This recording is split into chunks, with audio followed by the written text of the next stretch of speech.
Bienvenue dans le podcast La Bière Patrie, le podcast qui nous rassemble tous sous le même drapeau. Moi, c'est Karech et nous allons parler bière dans ce podcast. Chères auditrices et chers auditeurs, je suis heureux de vous retrouver à nouveau pour un épisode de La Bière Patrie. Aujourd'hui, c'est un épisode un peu spécial pour moi. Je ne pense pas pouvoir faire un jour plus local. En effet, nous allons parler de mon village et plus particulièrement d'un événement qui va s'y dérouler cet été. Pour les aficionados de la shop, comme on dit chez nous, je vous donne rendez-vous à Charneux le dimanche 20 août 2023 pour la 6e édition des Brassicoles.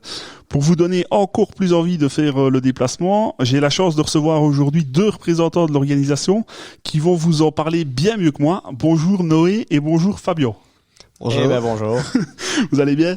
Très bien, très bien. Ouais, je dis ça, et tout compte fait, on s'est de toute façon parlé avant, donc je le savais bien.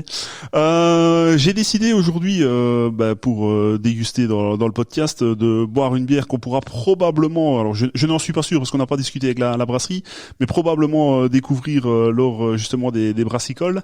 C'est une bière qui vient de la brasserie Boca, donc brasserie artisanale de la Fabrique, si je ne me trompe pas.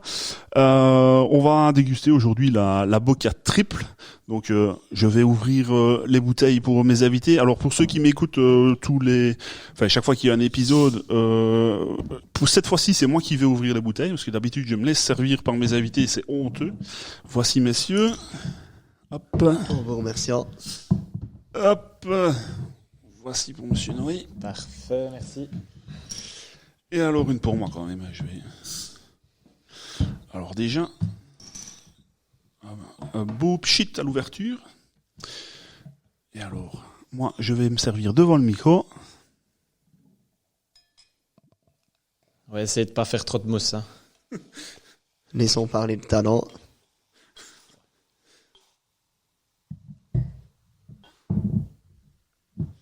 Pas trop mal.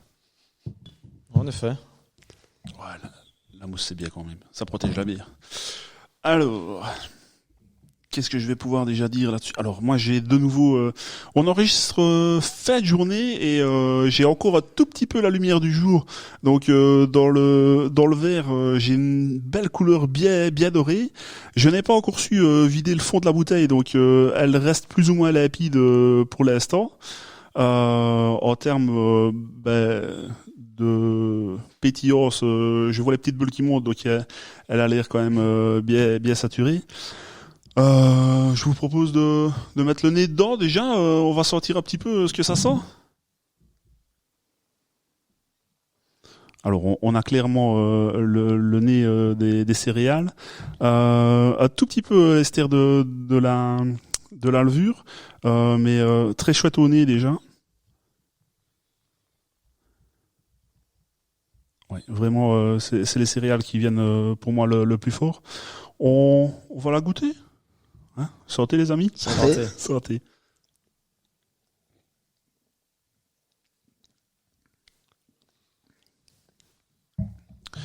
Mais je sais pas vous, mais moi s'il la présente le 20 août, ça me fera plaisir de la goûter.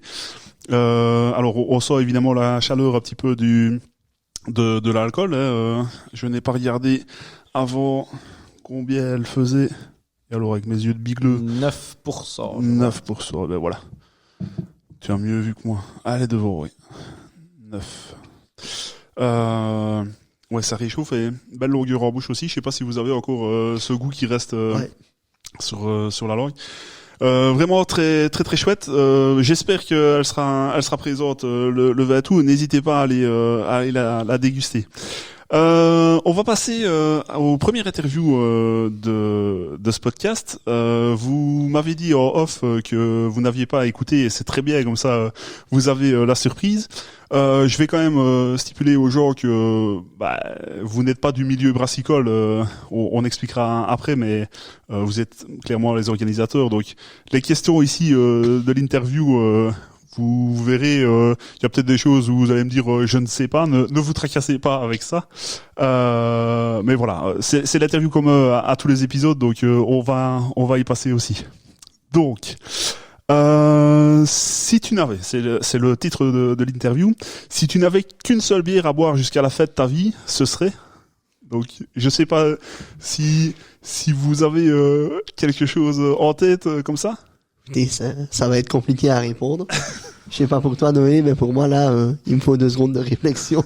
Je te laisse réfléchir alors. Non, moi j'en ai une, je l'adore depuis quelques années, c'est la pique blonde. Déjà Oui. je suis un grand fan de la blonde, Oui. peu importe finalement d'où elle vient, mais la pique blonde c'est ma préférée, peu importe où je vais, si on me propose de boire une bière, Oui. si je demande qu'est-ce que vous avez, si on me dit de la pique blonde, je D'accord. suis content. Ouais. Super. La pique blonde. Il y a d'autres de la brasserie que tu apprécies aussi ou c'est vraiment celle-là qui... Je préfère vraiment dans l'ensemble les bières blondes. D'accord. Maintenant, la pique triple, ça passe aussi sans problème. Les autres, je ne les connais pas bien comme D'accord, ça. ok. Mais, ouais. Pas de souci. Et d'ailleurs, pour la petite anecdote, on est allé visiter la brasserie de la Ouais, pique. ouais. Dans l'occasion Il y a quelques... d'un événement jeunesse entre nous, un Ouais. petit rassemblement, on avait été visiter, ouais. Belle brasserie, dans un bel endroit surtout. Ouais. Exact. Ouais. Ouais, tout à fait. Moi, si vous avez l'occasion d'aller visiter et surtout si vous êtes comment dire marcheur, il y a des bois tout autour, il y a vraiment de chouettes randonnées à faire, donc n'hésitez pas. Monsieur Fabien. Après mûre réflexion. Et pour encore l'avoir dégusté il y a pas si longtemps que ça, et à la brasserie directement, pour moi ce serait la 7 Nitouche triple. D'accord, ok. Donc une fois de plus, on a eu l'occasion d'aller à la brasserie dans le cadre d'un partenariat cette fois-ci avec cette Nitouche. Oui. Et on l'a encore redégusté, et si je dois vraiment en boire qu'une, ce serait celle-là. D'accord, ok. Donc cette Nitouche, pardon, qu'on pourra retrouver à la fête aussi. Également, ouais. Ouais. Alors celle-là, honnêtement, je sais qu'elle va être compliquée pour vous. Si vraiment c'est trop compliqué, on saute, il y a pas de souci. Si tu n'avais la possibilité de travailler que dans une seule brasserie, ce serait. Alors vous avez du coup parlé de Pique et de cette Nitouche. Je sais pas si, enfin vous avez visité. Je sais pas si ça vous évoque une envie de travailler là-dedans, mais je sais pas si vous avez visité d'autres brasseries aussi. Oui, on a eu l'occasion de visiter d'ailleurs cette année la brasserie de l'abbaye de Val-Dieu, Oui. Qui est vraiment de la région. Oui. C'était une très très chouette visite aussi. On a eu des dégustations de différentes bières à la fin de la visite. Oui, donc j'aime beaucoup la pique, mais oui, pourquoi pas la brasserie de Val-Dieu, c'est dans la région en plus. J'aime beaucoup le cadre ouais. là-bas finalement avec l'abbaye, etc. C'est un très chouette cadre. C'est Là vrai. aussi pour les promenades finalement. Oui, c'est vrai. C'est sur le plateau ici, donc c'est. Là, c'est notre coin, donc Ouais, tout à fait. on est un peu amoureux aussi. Exact. Et ça devient une très grosse brasserie aussi. Ouais. Une grosse infrastructure, pardon. A bien évolué, ouais. Ouais. Je ne sais pas si tu as une idée en tête. Mais moi justement, on va dire que je vais manquer d'originalité, mais je vais dire Val-Dieu aussi. Ouais. Pour avoir effectivement fait la visite également, c'est vraiment une belle infrastructure, d'autant plus maintenant que ça a été rénové, c'est magnifique. Ouais. Puis, allez, on a quand même encore l'abbaye à côté, le cadre est magnifique. Je trouve que ce côté vraiment abbaye, c'est d'autant plus plaisant dans le cadre d'une brasserie, quoi. Ouais. Alors la suivante, même chose. N'hésitez pas à me dire, je ne sais pas. Mais si tu n'avais qu'un seul pays brassicole à visiter, ce serait.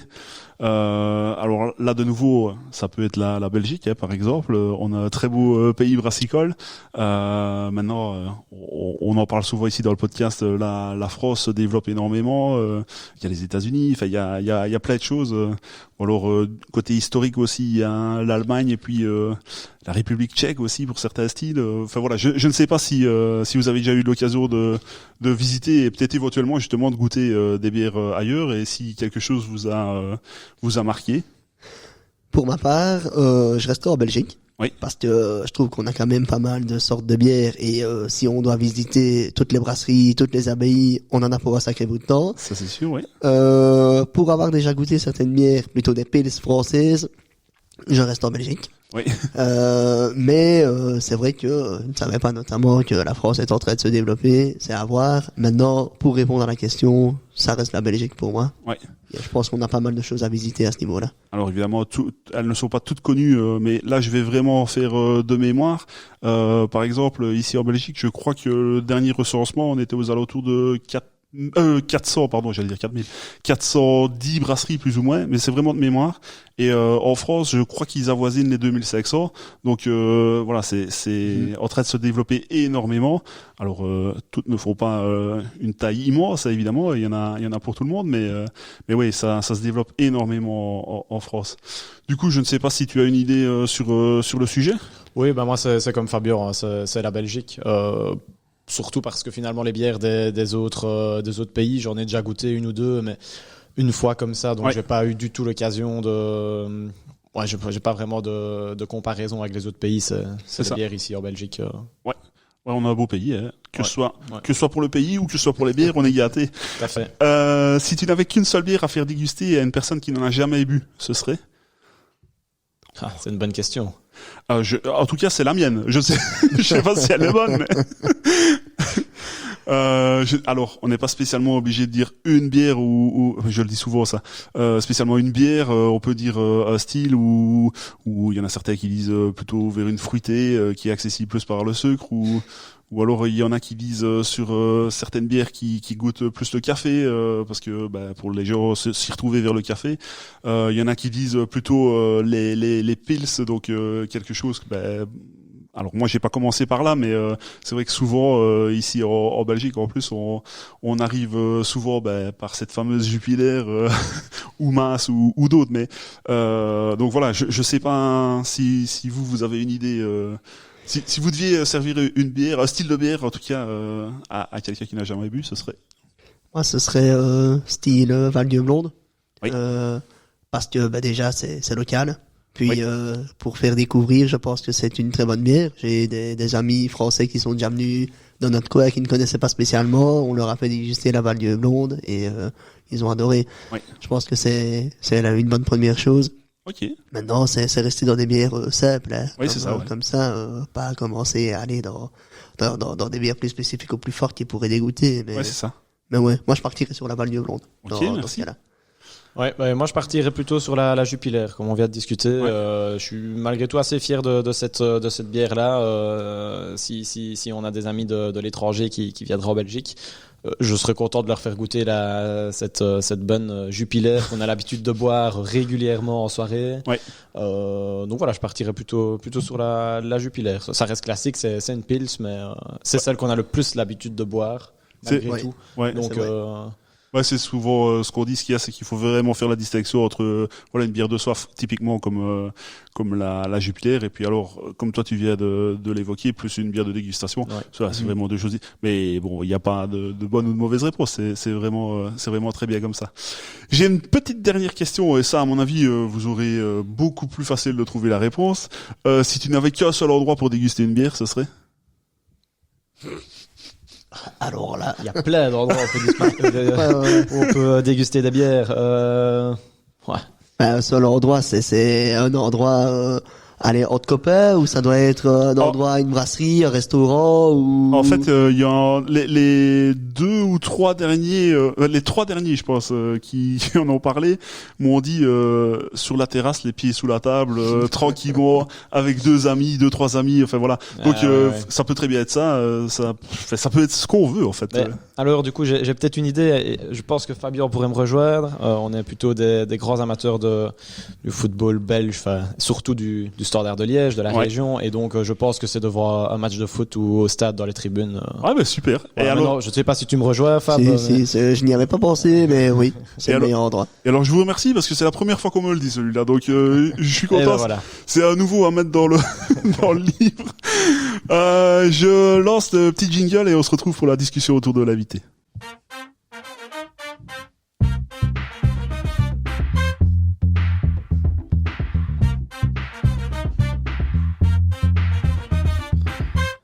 Donc, avant de rentrer dans le vif du sujet, pourriez-vous nous expliquer les bases pour les personnes qui nous écoutent d'un peu plus loin que notre belle région? Vous êtes ce qu'on appelle communément ici une jeunesse. Alors, si on veut être précis, je pense que dans le cas de Charneux, ça s'appelle même Société Royale La Jeunesse de Charneux. Quelle définition pourrait-on donner à jeunesse comme nous on l'entend ici? Pour ma part, si je peux donner une définition au mot jeunesse, ici c'est un mouvement de jeunesse, donc les jeunes du village qui se rassemblent pour organiser des soirées, des événements, pour faire vivre le village avant tout, notamment comme ce sera le cas ici le week-end d'après le 15 août dans le cadre de la fête. Oui. Mais c'est aussi organiser des soirées, peut-être plus des balles de jeunes pendant l'année. Oui. C'est organiser un souper annuel notamment pour les villageois et autres, évidemment. Oui. Et c'est avant tout un lieu de rencontre pour les jeunes du village. Ça va leur permettre de se rencontrer, de passer des moments ensemble. Ça nous permet de souder les liens, de créer des liens, même un peu plus, je vais pas dire intergénérationnel, mais il y a toujours un suivi avec les anciens de la jeunesse. Donc on a toujours cette occasion d'un peu tous se connaître dans le village. Oui. Via la jeunesse, que ce soit des plus anciens qui ont 40, 50, 60 ans, qui sont passés par la jeunesse, que ce soit les petits nouveaux, comme on dit, qui ont 16 ans et qui viennent de rentrer dans la jeunesse. C'est vraiment un lien. Oui. Et c'est quoi, en fait, les paramètres, entre guillemets, pour être dans la jeunesse? Il y a critères. Il y a un âge limite. Ouais. Donc, nous ici, dans la jeunesse de Charneux, il faut avoir 16 ans, minimum pour rentrer dans la jeunesse, ou on a 15 ans quand on rentre, mais c'est l'année où on va avoir 16 ans. Donc la rentrée c'est en septembre chaque année. Oui. Si on a 16 ans d'ici la fin d'année, alors on peut rentrer dans la jeunesse. Et il faut aussi habiter à Charneux. C'est ça. Et question par rapport à l'âge, à l'inverse, il y a un âge maximal pour rester dans la jeunesse ou on peut se retrouver à 60 ans dans la jeunesse? Nous ici, disons que dans le temps, à la jeunesse, il y avait certains critères de sortie, on va dire ça. Dis-moi si je me trompe, Fab, mais donc je pense que le fait de se mettre en ménage, c'est un critère de sortie de la jeunesse. Oui. Il y avait un autre critère, il y avait le fait de se marier aussi, qui était un critère de retrait, je vais dire. Ouais. Alors, un âge limite, il me semble qu'il y en avait un. Maintenant, je préfère rien dire plutôt que de dire n'importe quoi. Oui, tout à fait. Mais voilà, on a notre mode de fonctionnement, contrairement à nous de jeunesse, où les membres restent à vie, quoi. Ouais, voilà, c'est ça. On a un âge à partir duquel on se dit, maintenant, il est temps de se retirer. Ouais. Vous savez depuis quelle année existe la jeunesse ici à Charneux? Ouais, c'est 1834. Ah oui, donc ces anciens-là, vous ne les voyez plus, ça c'est sûr. Approximativement, vous savez dire combien il y a de membres dans la jeunesse? Oui, on en a approximativement 80. Oui. Et alors c'est plutôt mixte. D'accord, oui. Ici dans la jeunesse, on est quasiment à 40-40 quoi. D'accord. Donc il faut savoir que dans le temps, la jeunesse de Charneux, c'était exclusivement une jeunesse avec des hommes. D'accord. Ouais. Okay. Voilà, ce qui n'est plus du tout le cas maintenant. Et ça s'est décidé naturellement ou à un moment donné Alors là, franchement, ça date d'il y a un paquet d'années aussi, certainement. On n'était même peut-être pas encore nés. Oui, parce que moi j'ai toujours connu mixte, je pense. Donc, j'aurais dû demander ça à mon papa, qui a été d'ailleurs dans la jeunesse, je crois. Et donc, on est 80, comme j'ai dit. Maintenant, donc ça c'est 80 membres. Au sein de ces 80 membres, on a ce qu'on appelle une commission. Donc c'est un groupe beaucoup plus restreint. On est une petite dizaine, on va dire. Et alors c'est ce groupe-là qui va régulièrement se retrouver autour de la table, discuter des divers événements pendant l'année, discuter de la fête, on va prendre des décisions, certains vont prendre des responsabilités, et alors par après, une fois tous les 2 ou 3 mois, on va faire vraiment une assemblée générale. On appelle ça tout le monde. Donc là, les 80 membres sont invités à se rassembler. Et là, on va un petit peu expliquer tout ce qu'on a mis en place. On va en discuter. Peut-être qu'ils vont donner des avis. Peut-être qu'on va modifier certaines choses. On n'est pas du tout fermé à la discussion. Mais donc voilà, c'est comme ça que ça se passe. Oui, je suppose qu'on fonctionne aussi avec président, secrétaire, trésorier et tout ça. Ouais. Okay. Ouais. Tu en as un petit peu déjà parlé, Fabien, mais tout au long de l'année, vous organisez des événements comme des soirées de ressort, pièces de théâtre, si je ne m'abuse, une balade de Noël aussi. Exact. Mais est-ce qu'on peut s'accorder à dire que la plus grosse organisation de l'année, c'est quand même la fête du village? Oui. Oui. Ouais. En termes de temps, plus ou moins, ça vous prend combien de temps? Alors, vous n'êtes pas évidemment à plein temps, parce que chacun a ses activités sur le côté, mais ça prend combien de temps, plus ou moins, d'organiser la fête comme ça? Il faut savoir que les premières réunions fêtes, elles ont lieu dans le courant du mois d'octobre, donc précédant la fête. C'est ça, oui. Et généralement, après le mois de février-mars, on a une réunion tous les mois. Et puis, une fois qu'on arrive ici en juin-juillet, toutes les 2 semaines. D'accord, oui. Pour préparer tout ça. Mais après, effectivement, en amont, il y a du travail à réaliser de l'administratif, des demandes, des coups de fil à passer, etc., etc. Ouais. Si on doit rassembler ça à plein temps, je vais dire entre guillemets, il faudrait compter une bonne semaine à plein temps. D'accord. Et ça, à combien plus ou moins? Parce que je suppose que tous les 80 ne s'appliquent pas comme ça. Je suppose que c'est ciblé quand même. C'est, comme Noé a dit, à une dizaine de personnes. Ouais. On va se répartir les tâches et puis s'assurer que tout est bien fait en temps et en heure. Et voilà, ça prend quand même pas mal de temps, mais quand on voit le résultat, on se dit que ça en vaut la peine, quoi. Ouais. Vous en avez déjà tout petit peu parlé dans la présentation de la jeunesse, mais vous organisez des événements dans le village, mais le but de la jeunesse de Charneux, c'est aussi de représenter, je suppose, le village en dehors de celui-ci. Oui. De quelle manière concrètement vous représentez le village ? De quelle manière? Cette année particulièrement, on est allé servir à des soirées organisées par certains organisateurs privés ou parfois des jeunesses, mais plutôt des organisateurs privés. Et donc là, en général, on est quand même avec notre t-shirt jeunesse. Oui. On représente la jeunesse, mais on est juste là comme les employés, quoi. C'est pas du tout nous les organisateurs, mais voilà, les gens qui viennent au bar, ils voient que c'est la jeunesse de Charneux qui servent dans le bar, quoi. Ou alors c'est déjà arrivé aussi dans le cadre de fêtes de village. Ici, il y a deux semaines, on est allé du côté de la fête à Blény.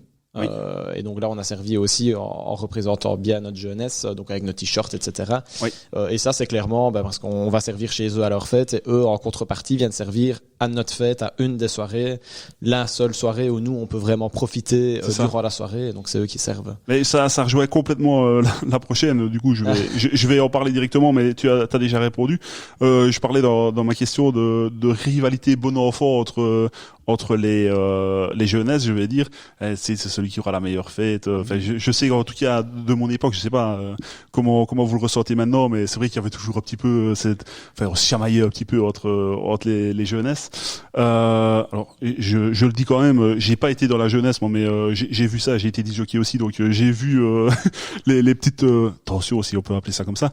Mais du coup, tu viens d'en parler, il y a aussi une entraide, vous entraidez d'aller un chez l'autre pour servir. Ça c'est quand même chouette, je pense. On arrive à mon petit jeu loufoque. Alors je vais pas vous dire le titre maintenant. Je vais lancer mon petit jingle et on se retrouve juste après.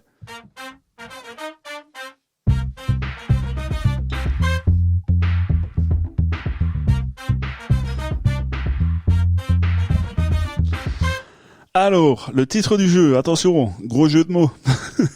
Les brassicoles et le six-colle, c'était pour les 6 questions. Six-colle. Ah, okay. Attention, évidemment, c'est audio, donc on ne sait pas voir comment je l'ai écrit, mais je le stipule bien. Première question, attention, très très simple. Mais il y a quand même une petite... vous allez voir. Combien y a-t-il eu d'éditions des brassicoles en comptant celle-ci en 2023 ? Oh, ça va, on le sait. Ouais. Donc c'est la 6e édition cette année. C'est la 6e. Par contre, est-ce qu'on ne pourrait pas dire 5 plus 1 ? Parce que je suppose que on a tous connu cette fameuse période Covid et vous avez mis en place, si je ne me trompe pas, une vente de bière au moment du Covid, c'est bien ça ? Ouais. Comme on n'a pas pu profiter de la fête, comme tout le monde, on était cloîtrés chez soi, mais vous avez organisé une vente de bière, c'est bien ça ? Oui, c'est exact. On a organisé une vente de bière, donc on est allé retrouver les brasseries présentes habituellement au brassicole, certaines, pas toutes. Et alors, il me semble qu'on avait proposé des paniers, paniers garnis, des paniers un peu personnalisés au final. Les gens avaient plusieurs options et ils sélectionnaient cette bière-là, cette bière-là, cette bière-là. Ouais. Et nous alors on confectionnait les paniers le jour de la livraison et on livrait alors les paniers à domicile. Vous avez été réactif, vous êtes adapté comme tout le monde. Tout à fait. Et alors il y avait moyen aussi de tout simplement prendre des packs de 6, de 12 ou de 24 bières d'une sorte. Oui. Donc voilà. Mais on ne l'a pas considéré cette année-là comme une année des brassicoles. Donc il y a eu trois années brassicoles avant le Covid, 2017, 2018, 2019. 2020, ça a été l'année vraiment charnière, Covid. Ouais. Et alors, donc 2021, 2022 et cette année 6e 2023. Donc je me trompe, c'est 6 plus 1. Du coup, ça fait 6 plus 1. C'est ça. Voilà. Tu vois, j'ai mal compté. La deuxième question, c'est, alors là, ça va être environ, à mon avis, enfin, peut-être que vous avez la réponse. Combien de visiteurs par année en moyenne? Ça va dépendre d'une année à l'autre, mais si on prend, allez, plus ou moins 1000 personnes. La première année, ça a été un carton parce que c'était nouveau, mais le temps était pas trop avec nous, mais au final, la rue était noire de monde. Et puis si on prend l'année dernière, le temps était avec nous, l'emplacement, donc on l'avait fait là où on mettait le chapiteau d'habitude. Ça, mon ami, je vais en parler après. J'ai mon avis sur la question, mais tu me lances là sur le sujet. J'ai déjà envie de le dire maintenant. Je vais attendre un petit peu. Hein. Mais ouais, l'emplacement, je suppose. L'emplacement était magnifique. L'année passée, on a fait plus de 1000 entrées. Et pour dire, il y a un moment, on était en rate de tickets. Donc on voyait notre trésorier courir dans tous les sens, aller chercher après les tickets parce que tellement on avait du monde et on s'y attendait pas. Ouais. Tout s'est vraiment bien mis à l'année passée, comme on l'a dit, la météo aussi, le site qui était vraiment top, nos petits groupes qui étaient là pour mettre de l'ambiance, donc une très très belle année. C'est pour ça d'ailleurs qu'on renouvelle ça pour une 6e édition. Alors, comment est-ce que je pourrais l'appeler? Mon espion, ma taupe, m'avait dit entre 1000 et 1500, donc j'avais noté 1250, donc voilà, on avait fait une petite moyenne de la chose. Peut-être qu'on est monté jusque là, mais je ne sais pas. Franchement, j'ai pas l'info. On a les chiffres précis, mais pas dans nos têtes. Voilà. C'est normal. De toute façon, on n'est pas surpris non plus. Quelle année a été non, pardon, c'est pas ça. Quelle est l'année où il y a eu le plus de brasseries représentées? Alors, indice, il y en, enfin moi en tout cas, de ce que j'ai pu trouver, j'ai 2 années ex aequo, mais. Ben déjà l'année dernière, parce qu'on était à 14, il me semble. Ah, il a déjà le bon chiffre, c'est incroyable. Donc mais 2022. Sinon, on a 2022. Et sinon, je dirais comme ça dans le tas 2019, mais exactement. Voilà. Qu'une équipe de choc. Alors pour les auditeurs étrangers, qui est une équipe de choc, c'est quelle équipe de choc? C'est mon accent qui ressort là. On est entre nous et ça ressort. Ouais, c'est bien ça. Donc j'ai compté en 2019 et en 2022 14 brasseries représentées. Ici cette année, je peux déjà l'annoncer. Enfin, je pense que c'est sur vos réseaux sociaux. Il y en aura 12 représentées. Et on les citera tout à l'heure, comme ça vous pourrez déjà vous faire une idée de ce que vous pourrez éventuellement déguster. Quelle est la brasserie la plus fidèle au brassicole? Alors là, il y en a certainement plusieurs, mais moi en tout cas j'en ai relevé une, de nouveau par rapport aux informations que j'ai pu relever, et je pense... C'est pas que je veux donner des aides, mais je pense que tu en as déjà parlé tantôt, Fabien. Mais j'allais redire, ça te touche. C'est bien ça, brasserie de la Croix. Ils sont là depuis la première année, la première édition qui était en 2017, et ils sont là, et ils sont toujours là, et ils reviendront cette année. Eh ben, c'est super. On ira leur faire un petit coucou. On ira boire un verre, une petite Sainte-Nitouche. Alors, je sais pas lesquels ils proposeront pendant la fête, mais on ira goûter ça. Alors, la suivante, je vous le dis d'office. Si vous inventez un chiffre, vous pouvez. J'ai absolument pas l'information, donc je pose la question, mais vous dites ce que vous voulez. Combien de verres sont mis à disposition lors des brassicoles, pardon? On a plus ou moins un chiffre correct. Donc on tourne avec des petits galopins, enfin on en reparlera plus tard à mon avis, qu'on a fait nous-mêmes à l'effigie des brassicoles. On en avait l'année passée plus ou moins 800 à disposition, mais il faut savoir évidemment que c'est des verres en verre, donc ils ont été lavés. Donc combien de verres exactement on a vendu, je ne sais pas, mais on tournait avec ces 800 verres là. Ouais, c'est ça. Ouais. Et donc on les reste et chaque fois les gens... Exact. Et alors, celle-là... peut-être vous savez, à l'heure où je prépare ce podcast, donc c'était un tout petit peu en amont, combien avez-vous de followers sur votre page Facebook? Aucune idée. Franchement, moi je ne sais pas. Pour Instagram, je sais, mais Facebook... Eh ben, figure-toi qu'Instagram, j'ai même pas été voir. C'est Facebook. Facebook, 2000. 2041 précisément quand j'ai regardé. Bien vu. Et, Si, franchement, presque. et on n'est pas loin là. Ouais. Mais voilà, vous avez relevé le défi du jeu loufoque, les bras s'y collent. Ouais. Plutôt Et pas mal, non? plutôt, Ça va. et franchement Faut le pas dire. mal. Alors sauf pour les verres, j'avais absolument pas l'information, donc vous m'auriez même dit ça avec 1000 que je vous je vous crois. On va retourner à la discussion autour de l'invité juste après les jingles.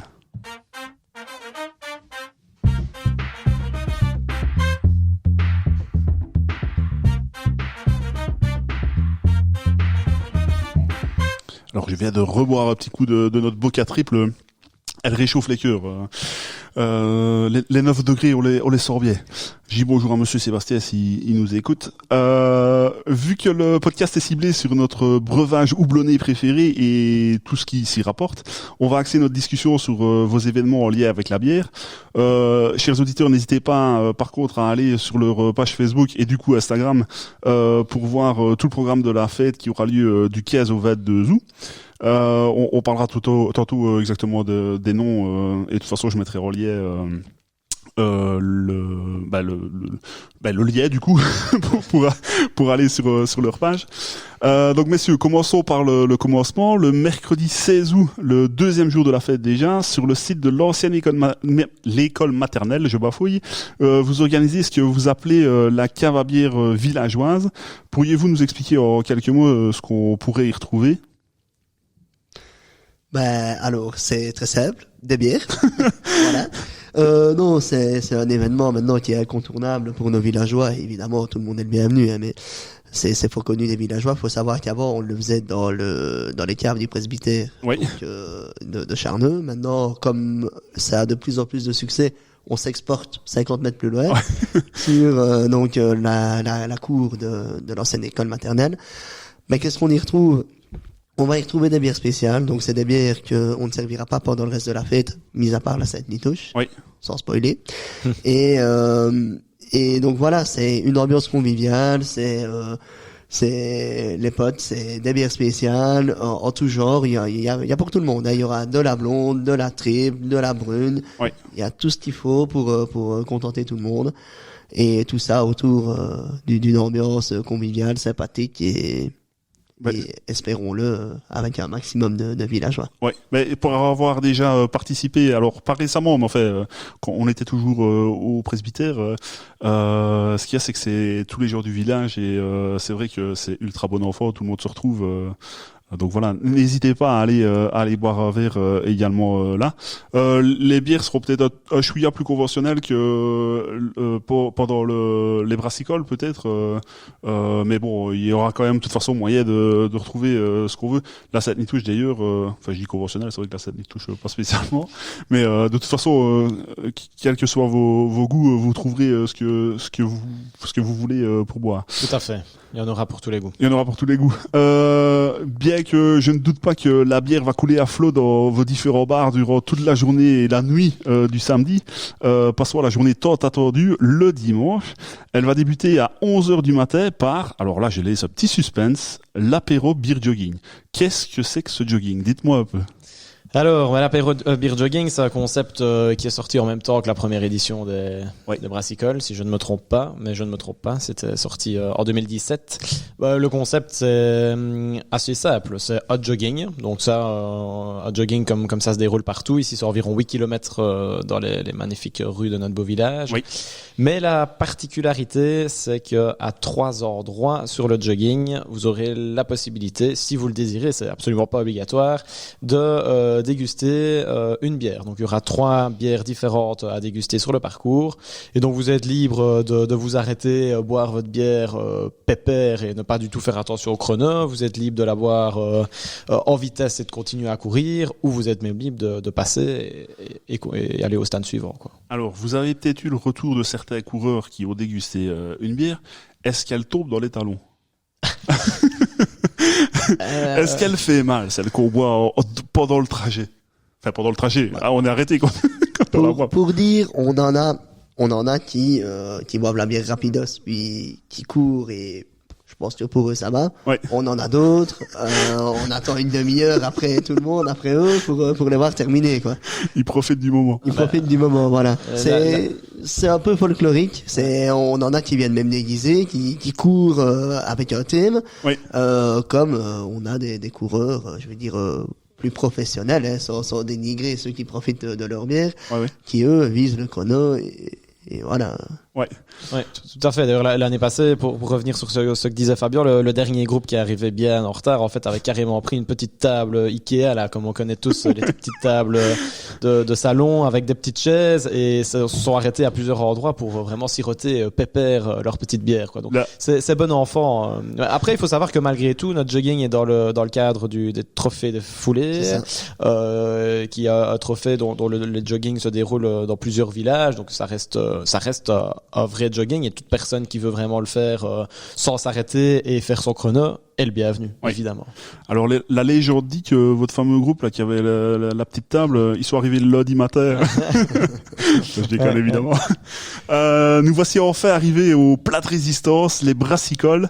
Pour les personnes qui nous écoutent et qui ne sont jamais venues, comment pourrait-on présenter les brassicoles?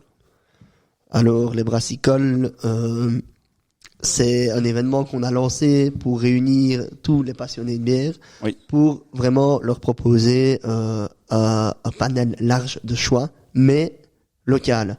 Donc, on vise surtout les microbrasseries et on reste dans le local, par exemple avec Val-Dieu qui est quand même déjà plus gros, mais c'est juste à côté de chez nous. On va justement en parler des différences. Voilà. Mais du coup, c'est ça qu'on voulait, c'était vraiment privilégier les microbrasseries, les nanobrasseries, et faire découvrir tout ça à nos villageois, aux gens qui aiment la bière au final, et on voulait vraiment créer un événement dédié 100% à ça. Oui. Chouette concept. Moi, je suis totalement pour. Tu pouvais avoir ça partout. Et à l'origine, d'où ou plutôt de qui, enfin, je ne sais pas, d'où vient l'idée de faire un tel événement pendant la fête d'un village? Donc il faut savoir que en 2017 du coup on venait de terminer une série d'années assez importante sur le thème des artistes artisans, donc le dimanche de la fête. C'est un concept qui a vraiment très bien fonctionné. Entre la fête artistes artisans et vraiment la première édition des brassicoles, on a un peu essayé un ou deux concepts qui ont dans l'ensemble fonctionné, mais voilà, on n'a pas décidé de prolonger et de faire de nouvelles éditions de ces concepts-là. Et l'idée des brassicoles est venue. Pourquoi donc il faut savoir que Fabien et moi-même ici, on n'était pas encore président à ce moment-là. On n'était même pas encore vice-président, donc le concept ne vient pas de nous. Mais on nous a rapporté que l'idée est venue du fait qu'il y avait c'était le début des événements plutôt cité de la bière. Il y avait de plus en plus des petits événements comme ça autour des brasseries, et donc on s'est dit pourquoi pas nous lancer le concept également, et c'est tout simplement de là qu'est venue l'idée, quoi. En tout cas c'est chouette, surtout dans une fête de village. Enfin, je pense que Bolan fait aussi maintenant. Enfin, c'est un village, pour ceux qui nous écoutent un peu plus loin, c'est un village qui n'est pas très très loin, enfin qui est d'ailleurs même sur la même commune. Mais voilà, pour moi, je trouve que pour une fête de village, c'est vraiment super chouette. Lors de la première édition, est-ce que ça a été compliqué de convaincre les brasseries de venir présenter leur bière dans une fête de village? Et une question annexe, la 6e édition, est-ce qu'on trouve encore facilement de nouvelles brasseries pour venir représenter leur bière? Compliqué, ça ne l'a pas été.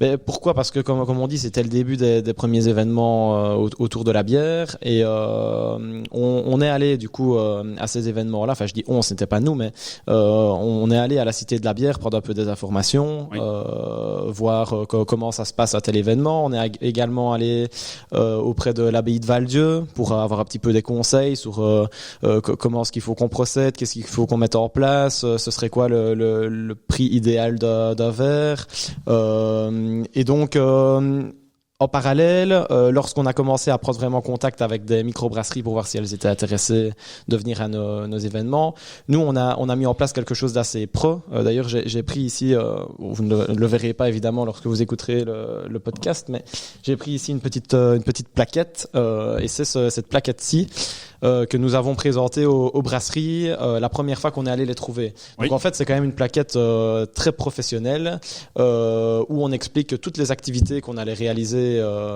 durant le dimanche des brassicoles. On explique un petit peu le prix de l'emplacement, quelle place ils auront, qu'il y a des pots à dos à disposition, à combien reviendrait les tickets, etc. Donc directement, les brasseries ont vu que c'était quelque chose de pro, qu'on n'était pas trop dans quelque chose d'amateur. Ouais. Et donc ils se sont dit, allez go, on se lance.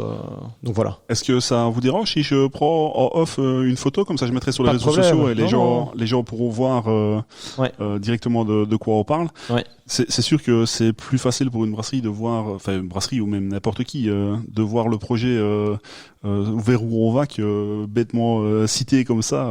C'est sûr que c'est bien fait. Et alors ces brasseries-là, il a fallu évidemment pas juste leur en parler une fois. Donc on a d'abord aussi envoyé un mail pour expliquer notre concept. Il y a eu plusieurs coups de téléphone et puis certains on est même allé les voir. Donc voilà, on les a vraiment suivis, on les a pas lâchés et donc elles étaient présentes dès la première édition. Super. Dans le cadre de votre organisation, et ça revient un peu à ce que je disais tout à l'heure avec Val-Dieu, est-ce que c'est important pour vous de faire appel à des microbrasseries, voire nano-brasseries, comme la Mascafia qui est venue il y a pas très longtemps dans le podcast, et dans le même temps faire appel à des brasseries plus importantes, comme par exemple Val-Dieu ou encore Pic. Est-ce que ça rassure les consommateurs, ou en tout cas les gens qui viennent, d'avoir des brasseries qu'ils connaissent, qu'ils ont déjà entendu parler, plutôt que de n'avoir que des noms qu'ils ne connaissent pas. Enfin, je ne sais pas si vous avez un retour par rapport à ça. Je dirais pour ma part que je pense que oui. C'est bon à savoir. Je prends peut-être plus un cas personnel. Oui. Si je dois me rendre à ce genre d'événement, j'aime bien savoir qu'il y a des brasseries un peu références, entre guillemets. Hein. Oui. Même si celles qu'on prend, celles qui viennent, qui ne sont pas Val-Dieu, etc., qui sont plus des microbrasseries, commencent à se faire connaître de plus en plus en dehors de nos événements à nous. Mais je pense que ça a ce petit côté rassurant. Et puis, une fois qu'on y est, ça permet de se dire, ben tiens, allez, on va un peu oublier les classiques, on va un peu aller essayer, un peu découvrir, et c'est toujours comme ça qu'on fait des découvertes incroyables. Ouais, franchement, c'est le top. D'ailleurs, je ne suis pas sûr je pense qu'ils ne viennent pas cette année, mais on fait un petit coucou à la Cahute et Tetra, qui étaient là, je pense, à d'autres éditions, que j'ai eu la chance de recevoir aussi. Alors là, je lance une bouteille à la mer, si les brasseries Pulp, veulent venir, faire un coucou dans le podcast, ils sont vraiment les bienvenus. Je ne sais pas du coup, parce que j'ai pris la parole, mais je ne sais pas si tu voulais ajouter quelque chose. Non, je rejoins complètement ce que Fabien a dit, et même pour les nano-brasseries ou les micro-brasseries, mais plus petites que par exemple Val-Dieu, eux aussi sont contents de se retrouver à un événement avec des plus gros, des locomotives, je vais dire ça, parce que finalement le public va être là pour les locomotives, et aussi, comme a dit Fabien, pour la découverte des autres. Donc ça colle bien, tout le monde est gagnant. C'est ça. Et un bon truc à savoir, c'est que tout le monde reste quand même logé à la même enseigne. Donc on va pas faire du favoritisme pour Val-Dieu, qui est une plus grosse brasserie. Tout le monde est logé à la même enseigne. Ils ont tous la même taille de stand. Ils ont tous les mêmes, les mêmes facilités, etc. On fait pas du favoritisme. Justement, tu me lances sur la question suivante. C'est magnifique. L'événement se déroule en extérieur sur le site de l'ancien abattoir. Alors, c'est là. Je sais pas si tu te rappelles tout à l'heure, je t'ai dit par rapport au site de l'année dernière. Je l'avais dit, mais depuis longtemps. Cette configuration en cercle là, où on pouvait aller, alors je ne sais pas si ce sera exactement comme ça cette année, mais si on pouvait aller, la configuration centrale où on pouvait se retrouver tous au milieu et chacun aller dans la brasserie où on voulait.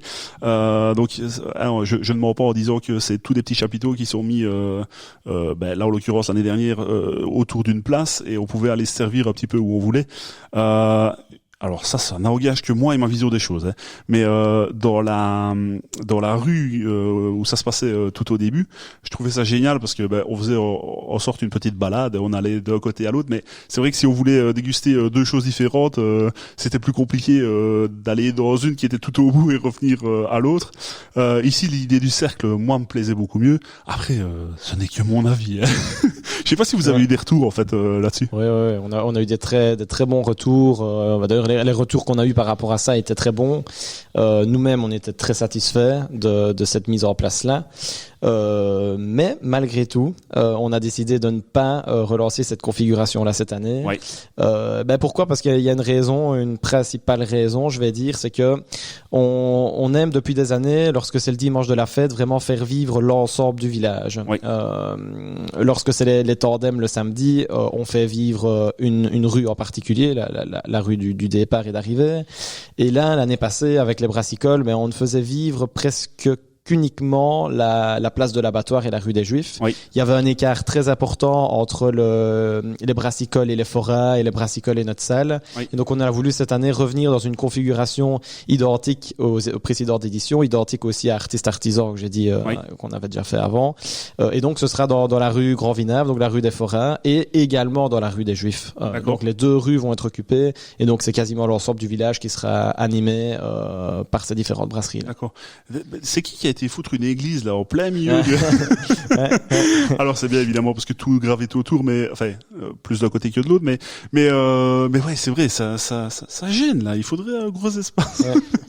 Je rigole évidemment. C'est le sort de notre beau village, donc je ne critique absolument pas. Qui dit extérieur, événement extérieur, dit amener en termes d'infrastructure tout. Que faut-il pour que ce soit réellement opérationnel? Alors, vous pouvez peut-être citer plein de choses. Moi, j'ai noté des petits mémos. Dites-moi ce qu'il faut et alors je rajouterai si si je vois quelque chose qui manque. Enfin, en tout cas, à mon sens. En termes de matériel, il faut les fameuses pagodes, donc les petits chapiteaux avec une jolie pointe comme ça. Oui, c'est ça. Oui. Il en faut le nombre de brasseries qu'on a, donc cette année ce sera nos 12 brasseries plus le caviste, plus les stands un peu plus nourriture. Oui. Il faut ça, il faut l'arrivée électrique, il faut l'arrivée d'eau, et c'est pas rien, parce que quand toutes les brasseries viennent remplir leurs pompes, ça fait des litres et des litres et des litres. C'est vrai. Et donc voilà, c'est surtout ça, puis c'est toute la logistique qu'il y a derrière, c'est tout amener au bon endroit, c'est amener les tables, amener les bords, amener les boissons, à notre bar aussi. Nous, on vend que du soft ce jour-là, mais c'est amener nos boissons, amener nos frigos, c'est s'assurer que tout est bien branché, que tout fonctionne bien. Oui. C'est surtout de la logistique et du matériel alors. Oui. Tout à fait. Et alors l'électricité, autant dire qu'il faut quelqu'un qui gère bien l'histoire, parce que si on allume tout en même temps, ça peut être joyeux. Ouais, ça, on en a quelques-uns dans la jeunesse, dont Fabien qui maîtrise bien ça, donc ça, y a pas de problème. Je ne savais pas que monsieur Fabien était responsable aussi de l'électricité. Bon, ça, on s'arrange avec notre vice-président qui est parfaitement du métier. Moi, je suis un peu moins dans l'électricité, mais j'ai mes connaissances de base, on va dire. D'accord, ok. Mais oui, malgré tout, donc les brassicoles, c'est l'événement, je pense, de notre fête qui est le plus complexe à organiser, je pense. Ouais. Oui. C'est vrai en fait, c'est pas un bar, c'est 12 bars qu'il faut reproduire. Ouais, et puis c'est une mise en place qu'on a l'habitude de faire uniquement le jour même. Oui. Donc la seule chose qui est présente durant toute la fête, c'est les pagodes, donc nos tonnelles qui sont montées à l'avance. Mais pour le reste, c'est le dimanche dès 6 ou 7 heures du matin qu'on est déjà là au taquet pour mettre en place électricité, eau, et puis à l'arrivée des brasseurs. Il y a tout qui arrive en même temps. On ne sait pas beaucoup anticiper à l'avance les préparatifs pour les brassicoles, contrairement aux autres événements. Oui. On en a un tout petit peu parlé tout à l'heure. Vous avez fait faire pour l'occasion des beaux petits verres de dégustation, sérigraphiés à l'effigie des brassicoles. Est-ce que vous aviez réfléchi lors de la première édition, alors je sais que c'était pas vous, mais réfléchi au problème de la contenance, parce que je peux donner directement mon avis. Oui.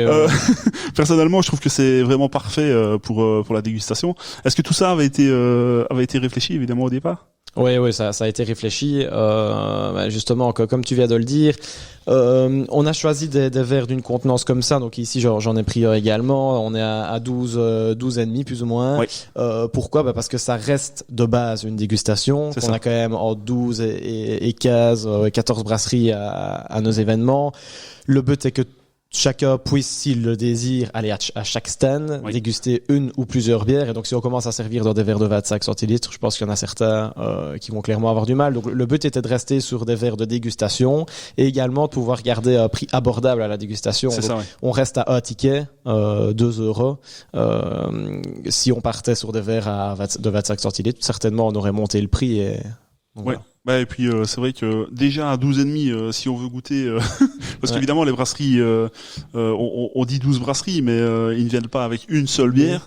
Donc même là honnêtement, il faut quand même relativement cibler. Enfin moi j'ai un peu l'esprit warrior mais honnêtement faire toutes les bières de la fête, je ne saurais pas.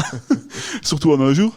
Donc non, franchement contenance très très bien. Et puis alors joli petit verre, vous devez recommander souvent les petits verres. On en a recommandé à 2 reprises. D'accord. Donc il y a eu 3 commandes en tout. Oui. Donc voilà, cette année on n'en a pas recommandé. On verra l'année prochaine si on continue nos brassicoles. Il faudra en recommander absolument. Oui. Parce que là en l'occurrence les gens payent le verre au départ. Alors, en fait ils payent pour un ticket si je ne me trompe pas. Enfin, je sais pas combien de tickets c'est mais ça, on fonctionne avec un principe de caution en fait. Oui, c'est ça. Donc, ils veulent leur verre, ils viennent nous trouver ou alors même dans les brasseries, ils ont un petit stock de verre. Oui. Ils payent un ticket, donc ce qui revient à 2 € le verre. Oui. Et après, libre à eux de le rendre, C'est de ça. le garder à ce moment-là s'ils veulent le garder pour l'année prochaine ou que sais-je. Et alors voilà, il leur revient à 2 €, mais au final, 2 €, s'ils veulent, ils peuvent le rendre, ils les récupèrent. Ah oui, donc, c'est ça. c'est pas très compliqué, ouais. Et vous voyez, enfin, je sais pas si vous faites spécialement des comptes, mais beaucoup de personnes repartent avec leur verre. Oui. La première année, notamment. Ouais, tout à fait, ouais. C'est parti comme des petits pains. C'est ça. Ouais. Ouais, tant mieux. C'est qu'ils plaisent à beaucoup de monde. Oui, c'est clair. Ça, comme ça permet chez nous aussi de pouvoir boire parfois. Bon, ok, c'est des petits galopins, donc on n'a peut-être pas l'habitude de boire là-dedans chez nous, mais d'avoir un verre à l'effigie de la jeunesse de Charneux finalement, parce qu'il est noté Charneux, les brassicoles, donc ça fait toujours plaisir. Mais je prendrai une photo pour mettre aussi sur les réseaux sociaux, comme ça les gens pourront bien voir le petit verre. Je pense savoir que dans d'autres éditions, il y a eu des activités comme des ateliers d'éthologie. Sont-ils en cours d'actualité et est-ce qu'il y aura d'autres activités liées à la bière, ou même d'autres activités tout court pendant le dimanche, le jour des brassicoles? Alors cette année, on a eu une grande réflexion par rapport à la zytologie ou même l'œnologie, comme on va introduire les vins également. On a décidé de ne pas le faire pour la simple et bonne raison que c'est quand même une certaine charge de travail en plus. Oui. Surtout que voilà, si les gens veulent un peu découvrir, les brasseurs sont là. Généralement c'est eux qui brassent leur bière. Oui, c'est ça. Donc si on veut avoir l'expérience complète de la dégustation, on a l'occasion de l'avoir auprès du brasseur. C'est pas pour autant que si on refait les brassicoles l'année prochaine, il n'y aura pas de zytologie. Cette année, ça ne va pas être le cas. Oui. Maintenant, ça a déjà été le cas, on en a déjà organisé. Par contre, pour ce qui est des activités un peu autour de la bière, cette année, on va proposer une dégustation. Donc, une dégustation plus de nourriture, mais une cuisine autour de la bière et peut-être autour du vin. On doit encore un peu s'accorder avec notre chef qui va venir faire ça. D'accord. Mais l'objectif est clairement de proposer des petites recettes, des petits trucs à grignoter, cuisiner vraiment autour de la bière. Ok, super. Tant qu'on est dans le sujet, on a évoqué le vin. C'est vrai que c'est pas le sujet du podcast, mais évidemment on peut en parler un petit peu. Donc vous allez avoir 3 stands différents. Ouais. C'est plutôt des revendeurs, c'est des viticulteurs, comment est-ce que ça va se passer? Oui, donc on a 3 stands cette année. On a le premier, c'est ABC Vin, donc ça c'est un vendeur caviste de la région. Il se trouve sur Hervaux-Bâté, sur Sordes les Deux, je ne sais pas exactement où ils sont situés. Et donc eux, ils sont cavistes spécialistes dans les vins français. Donc à la fête, ils présenteront des vins uniquement français. D'accord. Nous avons cette année la coopérative vin du pays de Herve, qui ont des hectares ici de vignes dans la région, qui viendront également présenter une ou plusieurs de leurs cuvée, je crois que c'est comme ça qu'on dit. Oui. Et alors, donc ça, là, on est plutôt dans les vins de la région. Et alors, le troisième stand, c'est Il Negozio. Donc, c'est une épicerie de charcuterie fine, hein, c'est ça? C'est ça, ouais. Du côté de Dizon, si je dis pas de bêtises. Et donc, l'année passée, ils étaient déjà présents au Brassicole pour proposer des assiettes tapas C'est ça. durant les Brassicoles. Et cette année, en plus des assiettes, ils présenteront également du vin parce qu'ils sont spécialistes là-dedans dans les vins italiens. Alors. D'accord. Alors j'ai un petit doute sur Dizon, mais même chose, je mettrai le lien dans la description. Je pense que c'est un peu plus Verviers, mais honnêtement, je ne vais pas jurer parce que je ne suis pas sûr de moi. Mais il me semblait que c'était ça, mais je me trompe peut-être. Je suis pas sûr à 100%. Donc. Écoute, je vérifierai après coup et je mettrai dans le descriptif. Noé avait raison. Je me suis trompé. Honte à moi.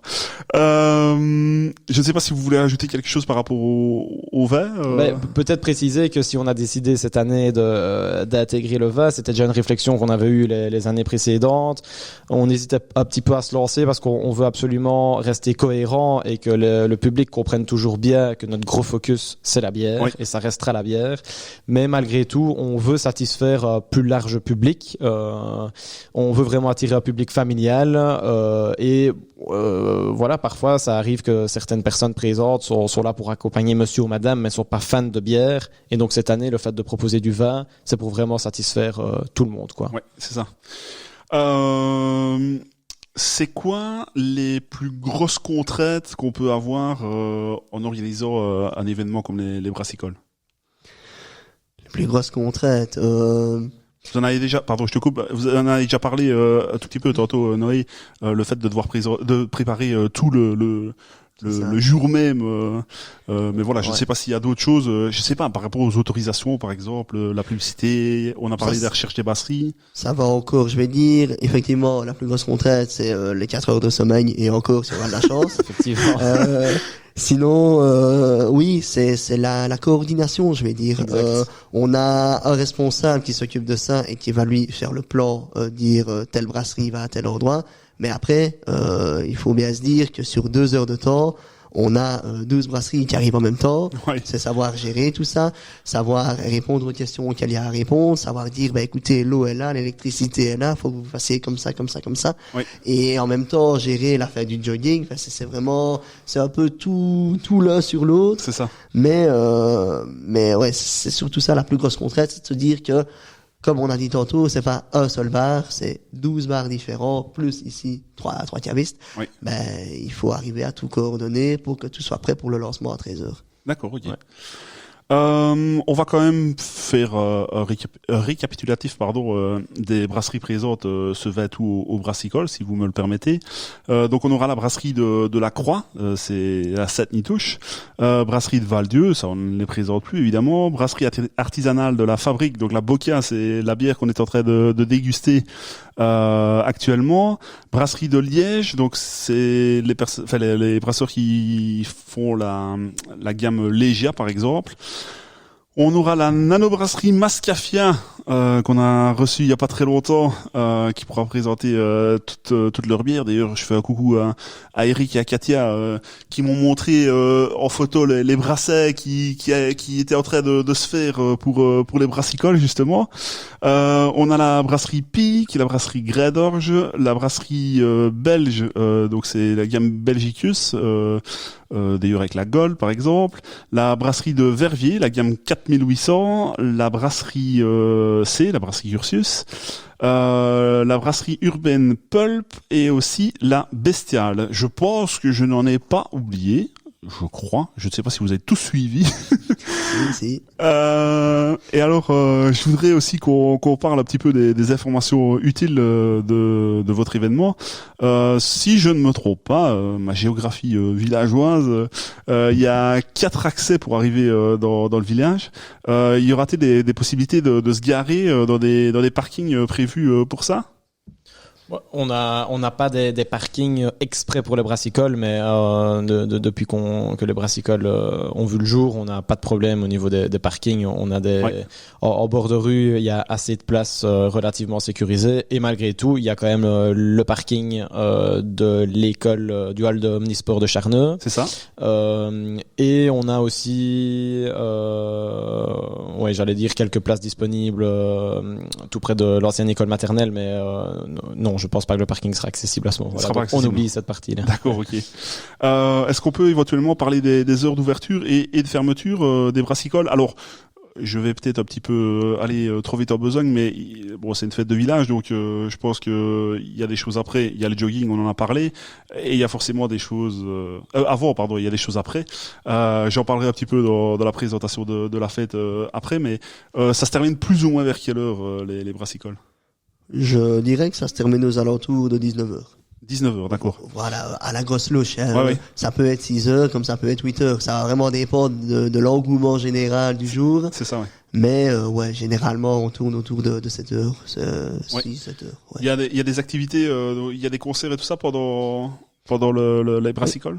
On aura 2 scènes avec 4 groupes différents qui viendront s'y produire. Ok. Un peu en alternance, c'est comme ça. C'est ça. Et alors, on a aussi prévu des animations pour enfants, ok, pour vraiment contenter toute la famille. Oui. Donc, on aura un clown en déambulatoire et un spectacle de marionnettes. D'accord. Bah c'est chouette, comme ça met de l'animation encore en plus, et on peut profiter aussi un petit peu avec les enfants, aller se promener. Le prix de l'entrée, on n'en a pas parlé. Oui, et donc l'entrée exclusivement au brassicole, c'est 3 €. Très accessible, ouais. Tout à fait. Mais on a décidé aussi cette année de faire un pack qui reprend brassicole plus la soirée du soir. Donc c'est soirée blind test, si vous connaissez, c'est un blind test assez unique dans la région, qu'on n'a pas l'habitude de voir ailleurs. Donc je le conseille à tout le monde et je te le conseille également. Oui. Ainsi qu'une soirée encore après le blind test. Et donc ça c'est 5 €. D'accord, ok. Et on en a parlé tantôt brièvement, je pense, mais le prix des boissons, typiquement pour les brassicoles. Le prix restera grosso modo un ticket pour la bière. Oui. Et le verre de vin tournera autour des 2 tickets. D'accord, ok, super. Là, les brasseries n'adaptent pas, c'est de toute façon un ticket. Ok. C'est ça. Plus tôt dans le podcast, j'ai suggéré d'aller visiter votre page Facebook, mais on va quand même survoler l'agenda de la fête. Je peux me permettre de le faire, vous me reprenez si je dis quelque chose de mal. Donc le mardi 15 août, 9h30, messe de la fête et dépôt des gerbes devant les différents monuments, si je ne me trompe pas. 13h30, alors ça peut intéresser certains de nos auditeurs. Tournoi de Mulky, si je ne me trompe pas. Enfin, si je dis bien, en fait, je ne sais pas si je le prononce bien. C'est quoi cette idée de Mulky, là? C'est la 2e édition cette année et on est assez fiers de ce concept-là. Ça change un peu des classiques tournois de pétanque où on a eu l'habitude aussi beaucoup de voir des tournois de volley. On l'a fait nous-mêmes avec Grass Volley ou Beach Volley. 2e année qu'on lance le tournoi de Mulky. Assez chouette. Maintenant, le concept n'est pas encore hyper connu. Oui. Je sais pas si on peut expliquer un petit peu en quoi ça consiste. Oui, on peut dire, oui. En vitesse, hein. Ouais, non, mais vas-y, on a le temps. C'est un jeu de quilles finlandais pour être précis, et donc grosso modo, pensez que c'est un peu comme la pétanque. Vous avez, au lieu d'avoir une boule en main, c'est un molki, ça s'appelle un morceau de bois, et il faut le lancer sur d'autres morceaux de bois qui eux sont numérotés, et le but est de faire un maximum de poids. En fait, le but est d'arriver à 50 poids tout rond. Non, là, je rentre pas du tout dans les détails. C'est le grosso modo, c'est ça. Si vous voulez plus d'infos, il y a toutes les infos sur nos réseaux sociaux. Et ça fonctionne en tournoi, donc il y aura, c'est ça, des pôles ou je sais pas comment. Des pôles, puis jusqu'à arriver à la grande petite finale avec des lots à la clé au final. D'accord, ok, super. Donc ça c'était pour le mardi 15 août. Le mercredi 16 août, on en a parlé tout à l'heure à 19h, la cave à bière villageoise, donc ça on l'a déjà présenté. Jeudi on se repose parce qu'on aura bien bu à la cave à bière le jour avant. Vendredi 18 août 16h45, départ de l'aubade musicale. Alors ça c'est pour vous que ça va être dur parce que là on boit évidemment un petit peu et on joue beaucoup de musique. Alors c'est pas vous qui jouez, je pense, c'est une harmonie si je ne me trompe pas, ou un groupe, enfin je ne sais pas. Une harmonie. Une harmonie, c'est bien ça.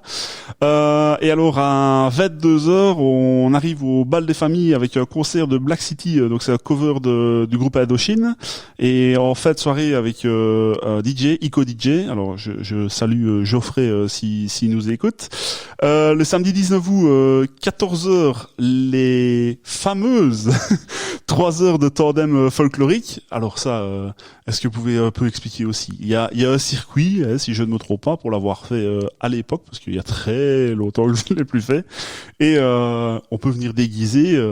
Est-ce qu'il y a même un prix pour le meilleur déguisement? Alors, il faut savoir que nos 3 heures de tandem folklorique sont organisées déjà depuis un paquet d'années. Oui. Et depuis un paquet d'années, les gens qui viennent jouent vraiment le jeu du folklore. Donc, on en a qui viennent déguisés, qui prennent le tandem à 10h30, qui font tout un bazar autour pour vraiment être dans leur thème. On en a d'autres qui le font pour la course. C'est comme pour le jogging, chacun le fait un peu à sa sauce.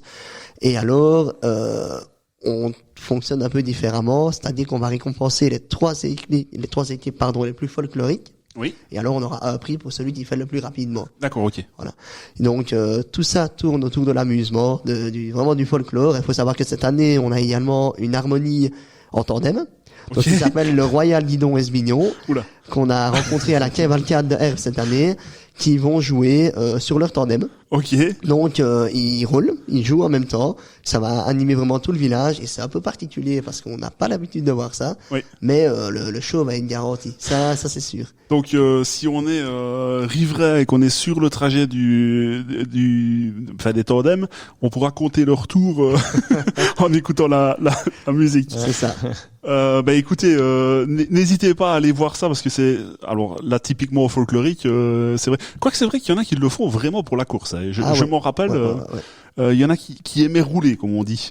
À 20h, le samedi 19 toujours, balle de la fête avec Antoine Simard, Atomique et Freestyle. Donc ça c'est plus balle de jeune, on peut dire comme ça. Tout à fait.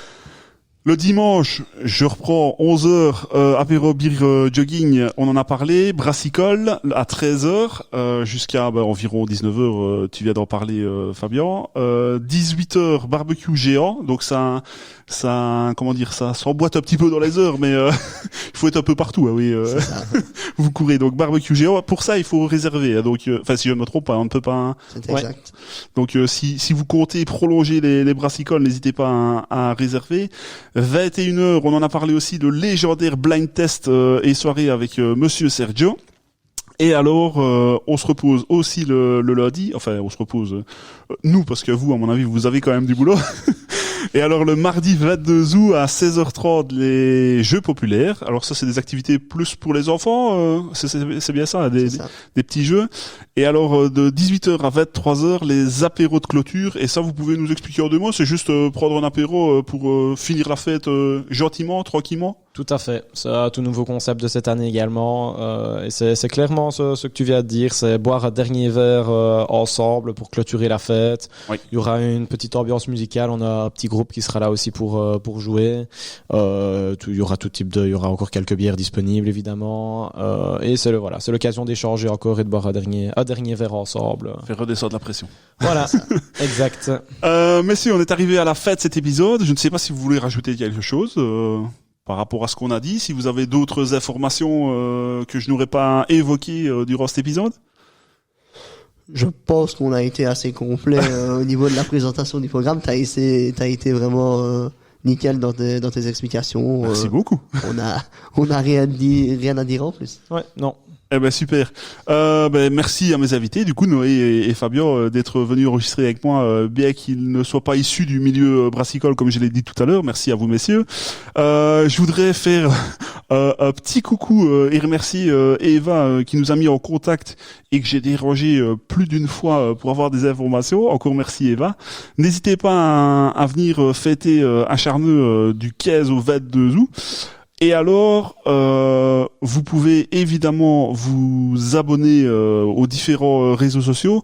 On a parlé de Facebook, on a évoqué également Instagram. Vous avez un site internet peut-être ? Oui, on a un site internet et donc le site internet c'est www.jeunessecharneux.be. Et donc c'est un tout nouveau site internet d'ailleurs.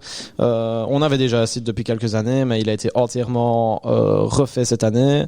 Et là tu viens de remercier Eva, mais là je remercie sa sœur Chloé qui s'occupe de ça cette année. Et donc il sera disponible d'ici quelques jours. Il sera disponible sur internet. À mon avis, à la sortie de ce podcast, je pense qu'il sera disponible. Bah écoutez messieurs, je vous remercie encore une fois. Je vous remercie vous chers auditeurs et chères auditrices de nous avoir écoutés. Et j'espère à très bientôt tout le monde. Et surtout rappelez-vous, on est tous sous le même drapeau, celui de la bière patrie. Santé.